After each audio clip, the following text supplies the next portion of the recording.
चलिए शुरुआत करते हैं। तो हमने आपको ये बताया था कि अगर ये जो वाल्व होते हैं, ये वाल्व एक बार ओपन होते हैं, दूसरी बार क्या होते हैं, क्लोज हो जाते हैं। यानी कि जब ओपन होंगे, जब ये वाल्व ओपन होता है तो ब्लड नीचे प्रवेश करता है, और चूंकि ऊपर ना जाए इस वजह से ये वाल्व क्या होता है, बंद हो जाता है। तो जब ये वाल्व ओपन होते हैं और क्लोज होते हैं तो इन वाल्व के द्वारा कुछ ध्वनियां उत्पन्न होती हैं, कुछ ध्वनियां उत्पन्न होती हैं।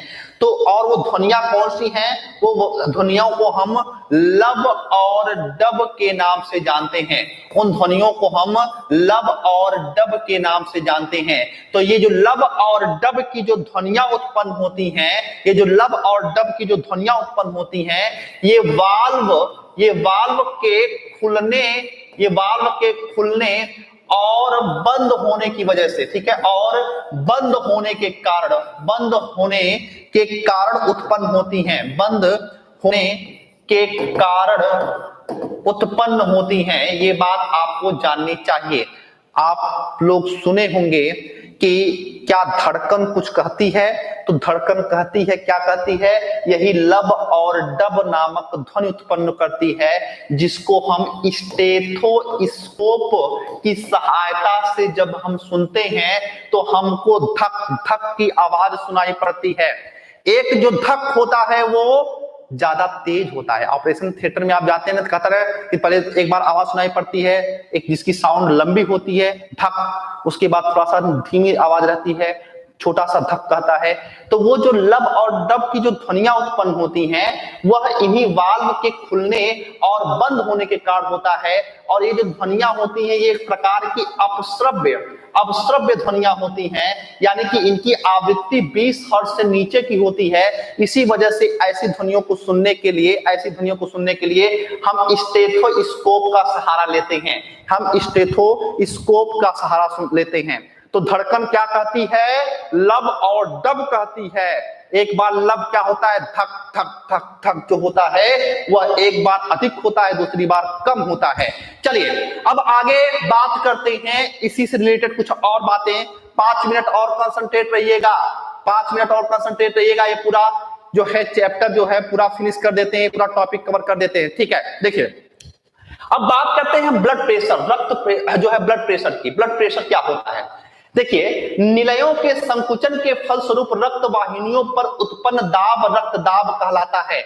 हमने कहा ना कि जब ये जो हमारा निलय सिकुड़ता है, तो निलय से जब सिकुड़ता है तो ब्लड क्या होता है, बाहर जाएगा। और जब ब्लड जब बाहर जाता है तो वह हमारी धमनियों पे एक दाब उत्पन्न करता है, एक प्रेशर उत्पन्न करता है। चूंकि ये प्रेशर जो है रक्त के द्वारा किया जा रहा है, ब्लड के द्वारा उत्पन्न किया जा रहा है, तो ऐसे प्रेशर को हम ब्लड प्रेशर के नाम से जानते हैं। ऐसे प्रेशर को हम क्या बोलते हैं, ब्लड प्रेशर कहते हैं। ब्लड प्रेशर में एक अवस्था होती है जिसको कहा जाता है प्रंकुचन दाब, यानी कि सिस्टोलिक प्रेशर, और दूसरा क्या होता है, अनुशीतलन दाब, जिसको कहा जाता है डायस्टोलिक प्रेशर। यानी कि जब निलय जो है जब सिकुड़ता है तो धमनियों पे ज्यादा ब्लड प्रवेश कर जाता है। जैसे हमने कहा ना, बॉटल को आप प्रेस करेंगे तो ज्यादा पानी निकलेगा, उसके बाद आप छोड़ देंगे तो पानी क्या हो जाएगा, कम रहेगा वहां पे।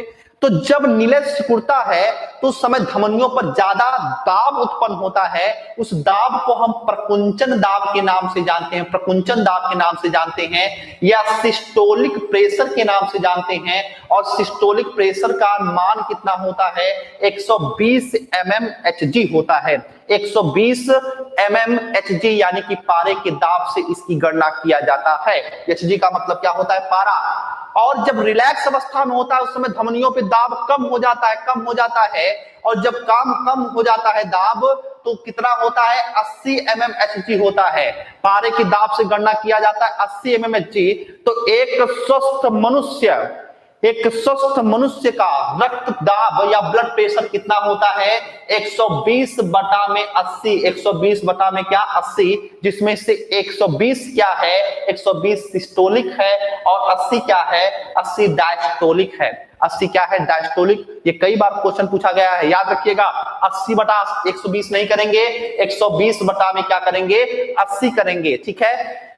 इस रक्त दाब को, ब्लड प्रेशर की गणना करना होता है तो जब डॉक्टर के पास आप जाते हैं तो डॉक्टर जो है आपके लेफ्ट ब्रैकियल, ठीक है, लेफ्ट ब्रैकियल जो धमनी होती है वहां पे एक कफ कपड़े का लगाता है और आप देखते होंगे ऐसे पंप करता है तो वो पारा जो होता है ऊपर जाता है।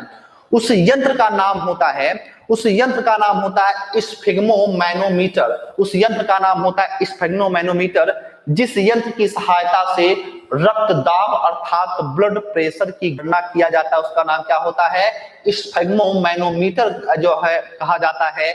और इसको हम left brachial artery, left brachial artery के द्वारा जो है मापते हैं। अगर आप इसको, ठीक है, हाथ को जो है इसको 2 अंगुली छोड़कर जो है तीसरी जगह पे आप यहाँ पे रखेंगे तो आप खुद महसूस कर सकते हैं, खुद महसूस कर सकते हैं। इसको पल्स रेट कहा जाता है।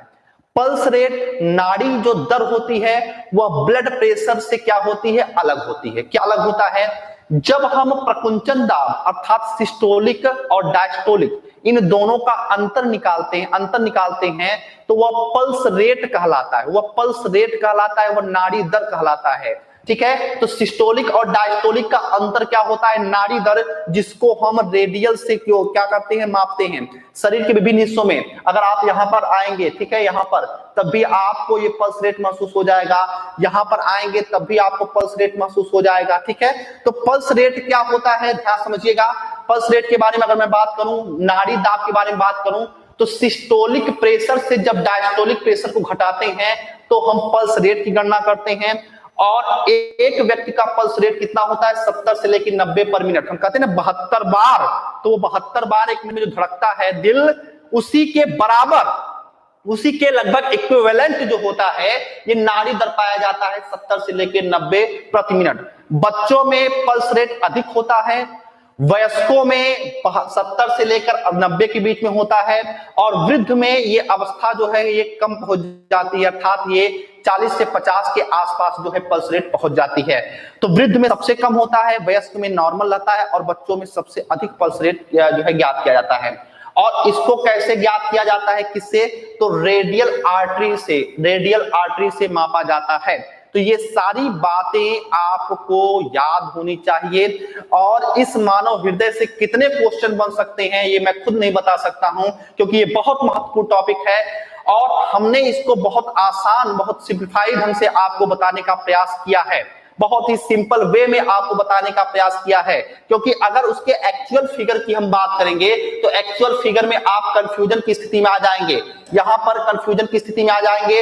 लेकिन अब आप यहां पे समझ सकते हैं सारी चीजों को, ठीक है, अब यहां पे सारी चीजों को समझ सकते हैं। देखिए अब यहां पे हमने बताया ना कि ये राइट एट्रियम है, राइट एट्रियम, देखिए सुपीरियर वेना केवा यहां पे है, सुपीरियर की वेना केवा से ब्लड आएगा राइट एट्रियम में, प्रवेश कर जाएगा राइट वेंट्रिकल में, राइट वेंट्रिकल में प्रवेश करने के पश्चात जो है यहाँ पे आप देख रहे हैं यहाँ से वो लंग्स में पहुंच जाता है, लंग्स में पहुंचने के पश्चात जो है पुनः ये पल्मोनरी के द्वारा क्या होता है वापस आएगा, आने के पश्चात जो है यहाँ पर आ जाएगा लेफ्ट वेंट्रिकल में आ जाएगा, और उसके पश्चात एओर्टा के माध्यम से जो है वह शरीर पे जो है चला जाएगा। ठीक है, तो मिलते हैं अब नेक्स्ट लेक्चर में, इजाजत दीजिए, पढ़ते रहिए, और कोई भी चीज समझ में नहीं आएगी तो आप कमेंट जरूर करिएगा। मिलते हैं नेक्स्ट लेक्चर में, थैंक यू, इजाजत दीजिए, नमस्कार, जय हिंद।